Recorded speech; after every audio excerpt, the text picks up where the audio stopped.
folks, welcome to Board Game Breakfast, and it is not on time this week. A little bit later, it's probably Board Game Brunch or Board Game Lunch for some of you, and I apologize.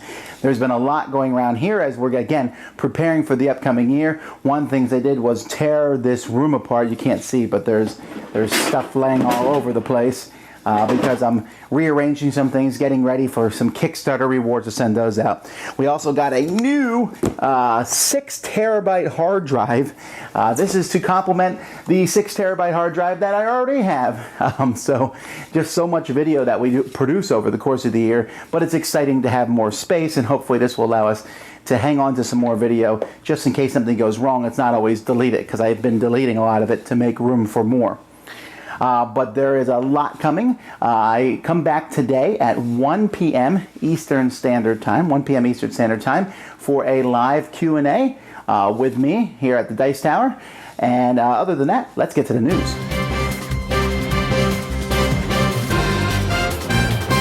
In the news, Asmodee has announced that Penny Press is coming soon. Penny Press is a game that was one of the finalists on Tabletop Deathmatch Season 1, which was kind of like a reality TV show that was run by Cards Against Humanity, and they ran it at Gen Con, and there were different people involved. Asmodee Games was one of them. I really like the cover of this game. Look forward to seeing it.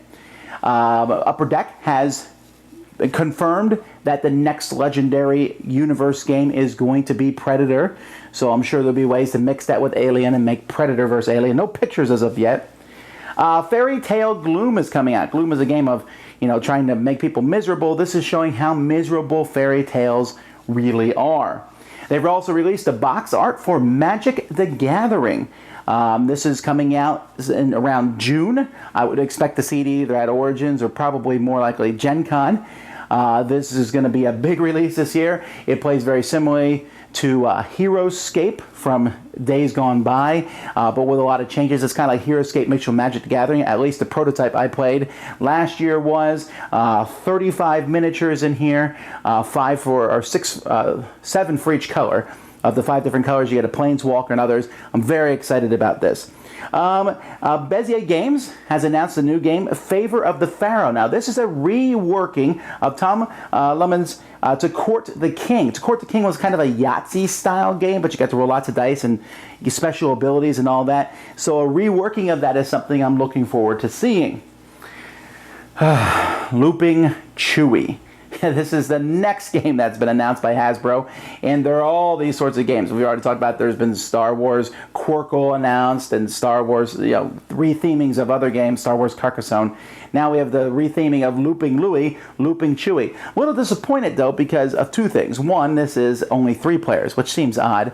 But 2, it does mean that Hasbro is cementing their hold on the Star Wars license, and they're not really going to be doing much with it other than slapping it on games, which is unfortunate. And then finally, there's some in the news. Chaz Geek, which is a store in Canada, in Quebec, and actually one of the owners of it is a friend of mine, Giancarlo. He has been gone after by the OQLF, which is kind of a language organization there in Quebec, because the games are not in French and English, all of them, and some more in there. So that'd be interesting to see how that comes across. There's lots of articles being written about this controversy right now, but we wish the best for him and his store.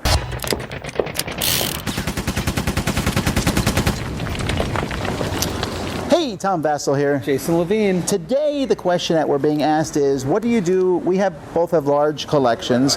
Jason's collection is much larger than mine, but we both have decent collections with some valuable games in them. What do you do about insurance for games? How do you handle that? What if something happened to all your games? Well, I believe house insurance covers it. I mean, my house is insured, so if something would happen, let's say a hurricane or something, then I have house insurance that would cover the damages.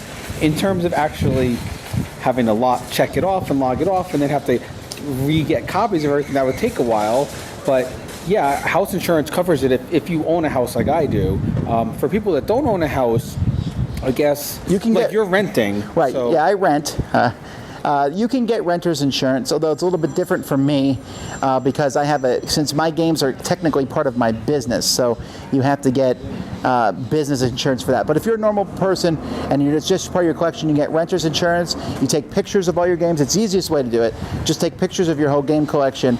For me personally, though, if let's say a fire burned down, I would not be that upset about losing my games. I would be very upset. About me losing my games? No, if you lost them or I lost them, if either one of us lost our games, I'd be upset. No, because look, there are many things that are more important. There's my family, there's possessions in my house. I would grab my computers before I grab my games. True. And I could replace almost all the stuff in the game. Sure, I might lose some autograph stuff, some special components, but in the course of life would go on. That's just how I feel about it. It's just not as big of a deal for me. It's a bigger deal for me. I mean, to me, my collection is all my games, all the things I love.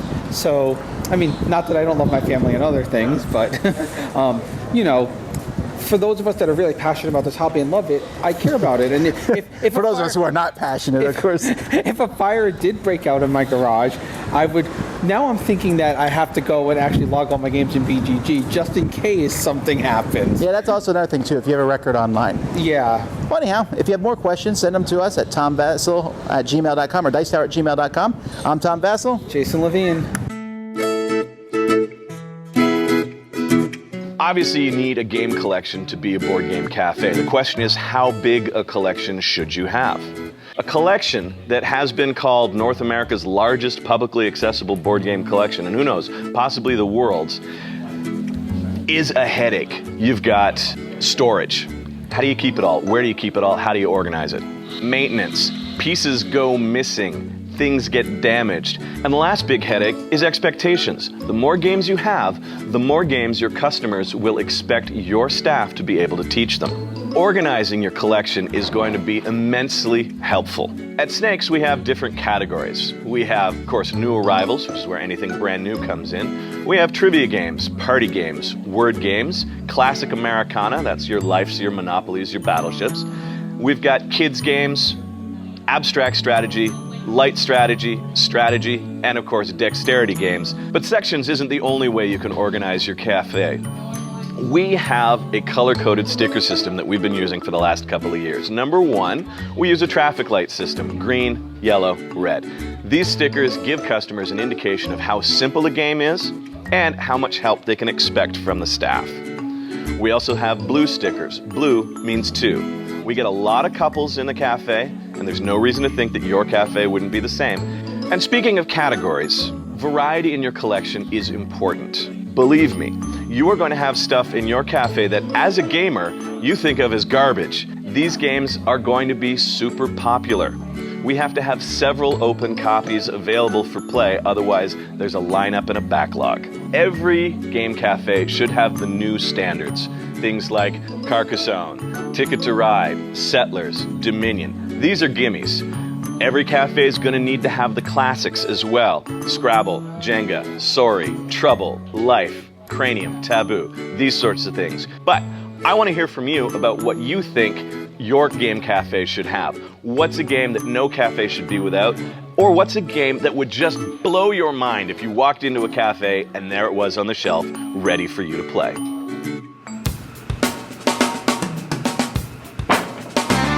Today we're going to take a look at an accessory for a game that actually looks like the game itself, and that is the Dice Masters Collector's Box. Now, I was interested in these. There was an Avengers vs. X-Men one, I think, but this is the only one that's available right now, is the Uncanny X-Men one. And while this has to do with Uncanny X-Men, it works for all the different things. What this game comes with, or what this accessory comes with, is it comes with a set of new NPC dice or sidekick dice, depending on what game you're playing, but they're gray instead of white. And it also comes with some more of the basic action dice, again with a gray background instead of white. It also comes with cards that match those. It comes with all the basic action cards that come with the game. And it comes with an alternative artwork card for Professor X from Uncanny X-Men. So what this means is you could essentially not buy the starter pack and you can buy this instead. And it gives you everything you need. You just don't get all the heroes. But that's not why I got this, because of the stuff inside. By the way, it also comes with 3 foil packs, so you get some characters and stuff in the game too. I got it because of the storage solutions. The way this works is it stores all the dice. You have this plastic container that goes on top, and so you essentially have 2 layers of dice. So you can see here, here's all the dice, and I was able to fit everything that I have from Marvel's Avengers vs. X-Men, Uncanny X-Men, Yu-Gi-Oh!, Dungeons & Dragons Dice Master, and DC Dice Master in these. And I don't have everything, but I have almost everything, and it barely fit. Barely fit into 3 boxes. So, but if you only have 1 or 2 sets, 1 box is probably enough, and you don't have to be, like usually I only put dice of the same color in a row. Sometimes I'll make an exception, but so, I mean, you could probably squeeze in more, or you might not have 4 or 5 of every die to put in. But these are great because this here is very easy and portable to carry around, although there's another way to carry decks around, and I'll talk about that next week. Hey everybody, Steve here, and let's get you caught up on everything going on in the sports board game world with your AFR 2 Minute Drill. Ending tomorrow at noon, Stratomatic is having an all-star basketball weekend with a 30% off sale on all their current edition cards and games. Just use the code ASGNYC to get that discount. And for everybody that's either still celebrating or still reeling from the Super Bowl and you're looking for a football fix, the 2014 NFL season is now available to purchase for Football Bones from PT Games. And then finally, I just wanted to talk about a new release from Eagle Gryphon Games, and that's their Baseball Highlights 2045. This looks like a very interesting game that utilizes a card drafting mechanic over a baseball theme. And with the release of that game and all the great buzz that it's been getting in its initial reviews, I wanted to ask everybody a question this week. If you currently don't play sports board games, what would it take to get them on your table? Is it going to take a release from one of the bigger companies? Would you need to see similar mechanics to some of the current favorites out there right now, such as a worker placement game or the card drafting mechanic in Baseball Highlights 2045? I'd be really interested to hear everyone's comments. Please leave them on the video here, and we'll take a look at them on the next 2 Minute Drill. Alright guys, that's all for now. Make sure that you tune into the After Further Review channel every Tuesday for all the sports board game news, and you can follow us on our Facebook and Twitter page for breaking news during the week. Until then, my name's Steve, and I'll see you next time. After Further Review.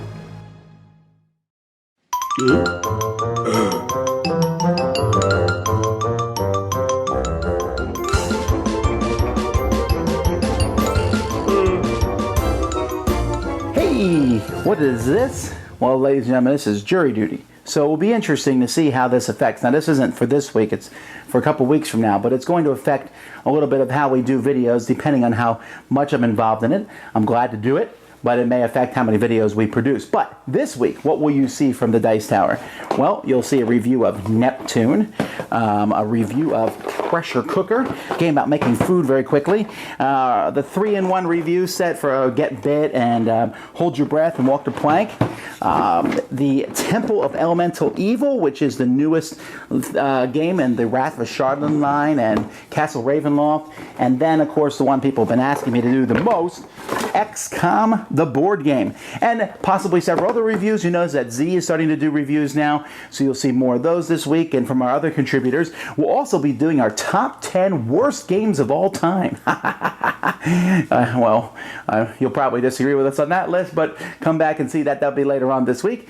Anyhow, you can always check out all the different things at Dicetower.com. There's lots of podcasts. We'll be putting out our own podcast tomorrow. We'll probably do a live playthrough of a game this week. I just don't know the time and date of that yet, but you'll hear about that soon. All right, moving on.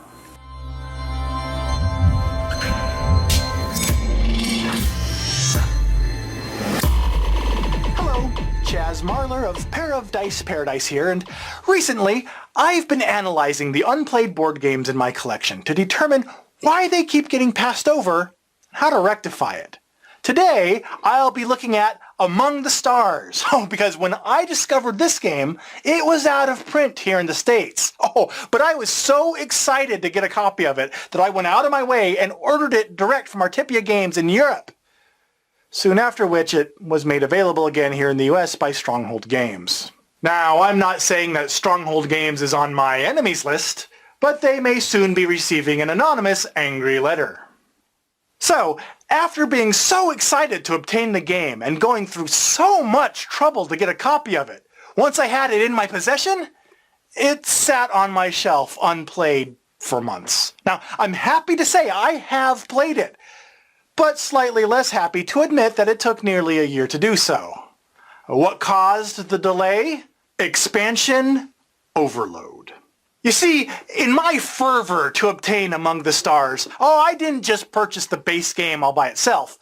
My order also included the Ambassadors expansion and all of the promos that I could find. And then, after they arrived, I giddily unwrapped, punched, and dumped everything into the box. All together. Then, on game day, we took it off the shelf, tried to learn the base game and the expansions simultaneously, got overwhelmed, and ended up playing Seven Wonders instead.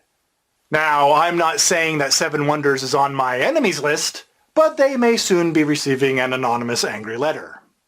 Among the Stars went unplayed until several game sessions later, after I'd painstakingly extracted the expansion from the base game's components and put all of it and its rules aside so we could concentrate on mastering the base game first.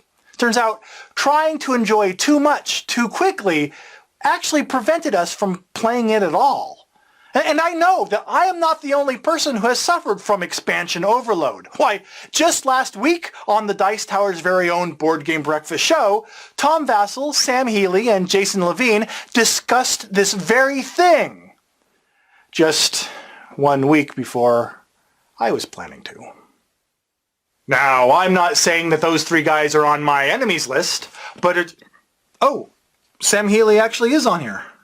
Not every game with expansions is susceptible to expansion overload, but it may be nice if someone started a Board Game Geek list of games that are susceptible to it. Haha, which somebody did. Let's work together to list games that should be mastered prior to introducing its expansions, and help prevent others from suffering this version of analysis paralysis. Hello everybody and welcome to the Discriminating Gamer. When I was about 11, 12 years old, I started playing a game called Axis and Allies. Axis and Allies, of course, was part of Milton Bradley's Game Master series, and the first time I heard about this game, a friend told me, I thought, that sounds so much fun. You got tanks and you got combat. Now, I didn't know very much about World War II, but just the idea of rolling dice and having to buy what units you wanted, it really appealed to me. So I was really excited to play it. When I finally got the chance, I immediately fell in love with it. And I played it, and I played it, and I played it. And then one day, a few years later, I was looking at the map. Now, the map of Axis and Allies showed the furthest extent of the Axis advance in 1942, so pretty much as far as they'd gotten geographically. Pretty much all of Europe is covered in Nazi German gray. Now, I remembered as a kid thinking, I know the Nazis are bad guys, but I didn't really understand why. And I remember thinking to myself, wow, they nearly won. They nearly conquered Europe, and so this started a couple of questions going in my mind. Why were the Nazis so bad, and why and how were the Nazis defeated? Well, this led me to pay attention a little bit more in my history classes. Before long, I was reading nonfiction books about World War II, and then in college, I decided I was going to get a degree in history. I went on to get a master's degree in history. I now teach history. That board game is what started my fascination with World War II and that led me down this career path. So I have a lot of love in my heart for Axis and Allies. So is there anybody else out there who's had a board game impact their life that way? Or is there just a game you remember from your childhood that's kind of stayed with you because it captured your imagination when you were young? I'd really like to know. Go ahead and leave a comment. Tell us all about it. Well, this is the Discriminating Gamer, and once again, I'm going to say adieu. Please somebody help me on my feet again. And I don't...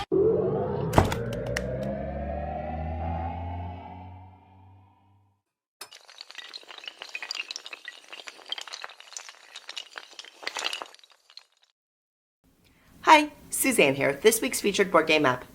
Considered a modern classic by many, Stone Age is often brought up as a great introduction into the world of worker placement. Does the app version do the board game justice? Let's take a quick look. I have a confession. I've never played Stone Age in real life, so I can't compare the app to the board game. But it's a good test for an app to see if a newbie can learn, play, and enjoy the digital implementation without experience with the physical game. In my opinion, Campfire Creations did a great job translating the game to the app world. I love the always available tutorial that does a nice job teaching you the game and the interface. And after going through the tutorial, I felt like I had a solid enough grasp on the game to begin making strategies. Granted, Stone Age is a fairly straightforward worker placement game that uses dice to help determine how many of a given resource you can claim. You must choose between constructing buildings, trading at the boats, or core actions like getting a new worker. You have to remain flexible tactically as you get cut off from desired spaces while still trying to execute your overall strategy. Like I said, pretty basic worker placement, but as such could be a great intro to someone who's interested in this type of game. Although the app is over 2 years old now, it stands up really well. There were some good choices made with the UI, making sure critical info is in plain view while hiding secondary items as pop-ups, and I found that the app was comfortable to play on the tablet and the phone. Besides the nicely done tutorial, the game has rules broken into browsable chapters. The solo game is solid with 3 AI opponents, and there's also pass and play. Online play is kind of cool because you can play casually against friends via Game Center or in competitively ranked games. The one feature it's missing is an undo button. It's a shame Campfire Creations hasn't released other board game apps because Stone Age makes me think this could be a go-to development shop for a hobby. Stone Age is a well-done app of a well-designed game, and I recommend you give it a try.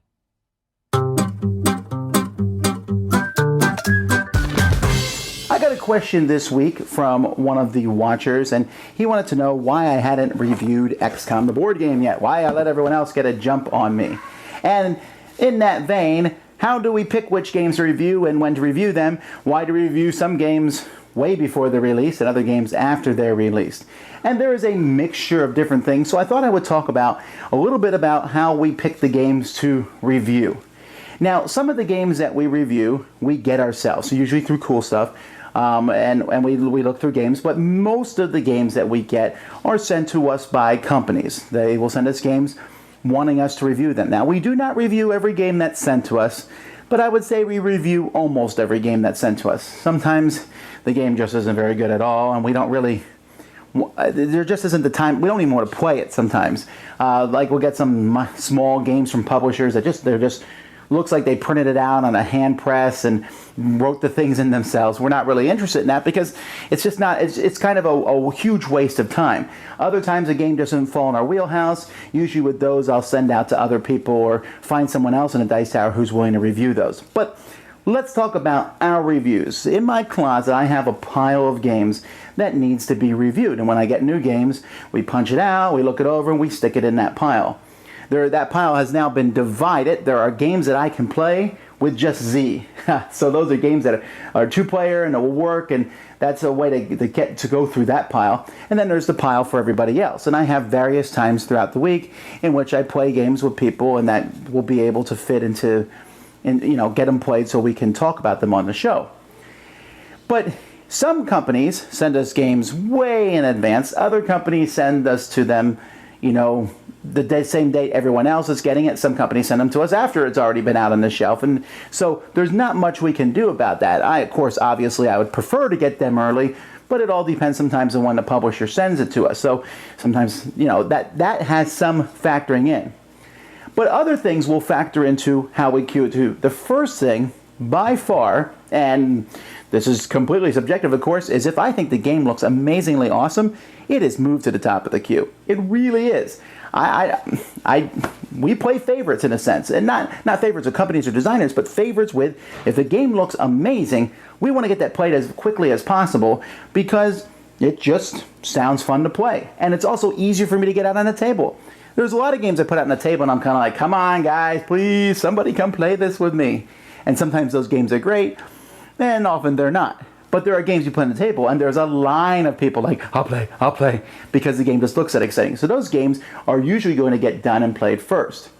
Also, then there's factors that I'll take in as the Dice Tower. We like to get the first review of something out because, hey, it's fun to get that scoop on something. It's fun to get that out there. So if we have a game that nobody else has, that will move higher in the queue. Once a bunch of other reviews have come out, well, then it's not as critical that we get ours out that quickly. We'll still play it and review it, maybe not as quickly. If a game is uber popular, that game will move higher in the queue because it's just easier to get out there. And then there are other factors that come into play too. The number of players. I had one game that needed a minimum of 6 players to play. Well, that's harder to find and get play tested out there. Game length has a lot to do with it too. I have a game that says 2 to 6 hours. Well, all right, we'll get to that game, but the time length really ties us down as to when getting it out. And then sometimes there's just different groups, and I'll say, oh, this game looks exciting, but this particular group isn't really interested in that style game, so I'll bring something out. Or the rules are difficult, or it's just fiddly. There's lots of different factors, but I really don't have a queue where game comes in, stick it in the line. Game comes in, stick it in the line. So we play it by ear, and so sometimes it takes us longer to review some games, and other games we, as soon as we get them, we're like, woo, let's play this and get this reviewed. And that doesn't seem fair, does it? It doesn't seem fair that we do that, but I think it's best for the channel, and I think it's best for the viewer that we will review the games that are the most exciting, because I think if a game is exciting to us, there are probably people out there that feel the same way, that the game will be exciting to them. And if the game looks a little boring to us, people out there may feel the same way. So we will try to review all the big releases over there. We'll try to review everything that we get. But it is physically impossible for us to review everything, and it's physically impossible for us to review everything in a timely fashion. So people say, why haven't you reviewed this yet? Well, we're getting to it. So in the case of XCOM, it just happened that we didn't get the game as fast as everybody else did. It just didn't happen. It came in, I think, last week. We got it, maybe a week and a half ago. So then once we get it, then we play it, and other people already had a pile of reviews up. So it wasn't as critical that we pushed that one to the front of the queue. Now, we do want to talk about it because it's a popular game, so it's going to make it up there.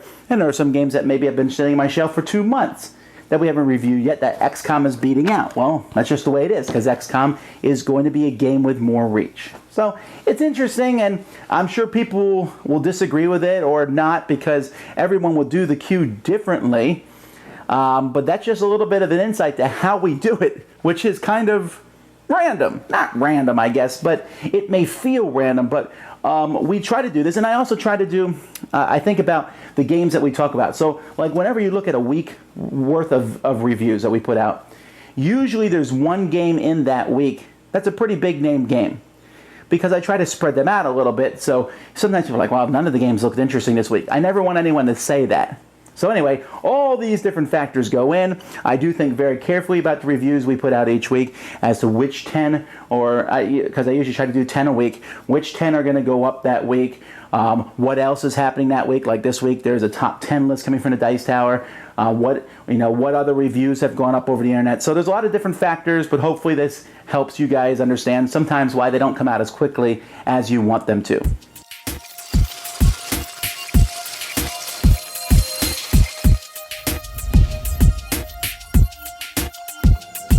Greetings, friends, and welcome back. Here on Whitlepedia, we usually like to talk about some extremely data-driven statistical analysis of board game rankings, or make some kind of pop culture comparison, or try to come up with something that's extremely timely for upcoming holidays and how that may affect your hobby. But not today.